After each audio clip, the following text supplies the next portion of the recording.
এই শীতকাল পড়লে এমনভাবে জমিয়ে ঠান্ডা পড়ে যে সবসময় মনে হয় একটু গরম গরম চা কফি খাই, কিন্তু এর পাশাপাশি যদি ধোয়া ওঠা গরম চিকেন স্যুপ খাওয়া যায় তাহলে কিন্তু মন্দ হয় না, যেটা আমাদের শরীরের জন্য খুব ভালো। আর এই প্রচণ্ড ঠান্ডায় শরীরের ইমিউনিটি পাওয়ারটাকেও বেশ বাড়িয়ে দেয়। আর আমাদের এখানে আজ সকাল থেকে যেভাবে বরফ পড়ছিল, মনে হলো যে বাড়ির সবার জন্য একটু ঝটপট করে চিকেন স্যুপ বানিয়ে ফেলি। তো এই প্লেটটা কিন্তু আমার খুব পছন্দের। যাই হোক, ঘরেতে ছিল কিছু বোনলেস চিকেনের পিস, সেগুলোকে আমি ছোট ছোট করে কাঁচি দিয়ে কেটে নেব। এত বড় বড় পিস তো, এগুলো কাটার জন্য আমার কাঁচিতেই বেশ সুবিধা হয়। ছোট্ট ছোট্ট করে কেটে নিলে এই স্যুপের জন্য কিন্তু খেতে খুব ভালো লাগে।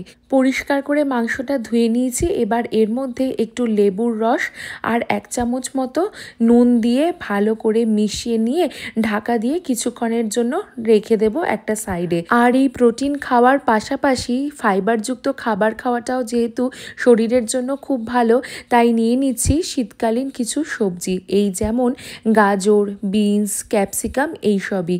তো গাজর, বিনস, ক্যাপসিকাম আমি ছোট ছোট করে একটু লম্বা লম্বা করে কুচিয়ে নিচ্ছি। আর সাথে নেব একটু সুইট কর্ন। আমাদের এখানে ফ্রোজেন সুইট কর্ন সব সময় পাওয়া যায়, সেগুলোকেই একটু গরম জলে ধুয়ে নিয়ে এর মধ্যে একসাথে মিশিয়ে নিচ্ছি। তো সবজিগুলো এখানে সুন্দরভাবে কাটা হয়ে গেছে। এবার একটা প্রেসার কুকারে একটু সাদা তেল গরম করে নিয়ে এর মধ্যে কেটে রাখা সবজিগুলো দিয়ে দিচ্ছি। দেখো কি কালারফুল দেখতে লাগছে। এই শীতকালে রঙিন সবজিগুলো খাওয়া কিন্তু আমাদের শরীরের জন্য ভীষণ ভালো। তারপরে একটু ঢাকা দিয়ে রেখে কিছুক্ষণ পর নুন মিশিয়ে ওই কেটে রাখা ছোট ছোট মাংসের টুকরোগুলো দিয়ে একসাথে মিশিয়ে নিচ্ছি। খুব বেশি নাড়াচাড়া করার দরকার পড়ে না, কারণ বেশি ভাজা ভাজা হয়ে গেলে না চিকেন স্যুপের টেস্টটা ভালো লাগে না। এরপর এর মধ্যে একটু পেঁয়াজের কুচি আর রসুন আদার কুচি দিয়ে মিশিয়ে নিয়ে তারপরে জল দিয়ে ঢেকে দেব। আর বেশ কয়েকখানা প্রেসার কুকারে সিটিও দিয়ে নেব।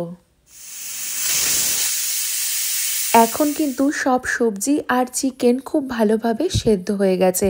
নামানোর আগে একটুখানি ওপর থেকে বাটার মিশিয়ে নেব। তারপরে সার্ভিং বলে এটাকে সার্ভ করে ওপর থেকে একটু গোলমরিচ গুঁড়ো ছড়িয়ে নেব। এই ভরা শীতকালে যখন খুব ঠান্ডা পড়ে তখন এই ঝোল সমেত গরম গরম চিকেন স্যুপ খেতে ভীষণ ভালো লাগে। শরীরের জন্য এটা খুব উপকারী। ব্রেকফাস্টে এমনি ব্রেডের সাথে বা শুধু মুখে তো খেতে খুবই ভালো লাগে। তাছাড়া লাঞ্চে বা ডিনারে পাতলা পাতলা গরম রুটির সাথেও এই চিকেন স্যুপটা খেতে ভীষণ ভালো লাগে। দেখা হচ্ছে তোমাদের সাথে আবার কোনো নতুন ভিডিও নিয়ে। ততদিন তোমরা সবাই খুব ভালো থাকো এবং সুস্থ থাকো।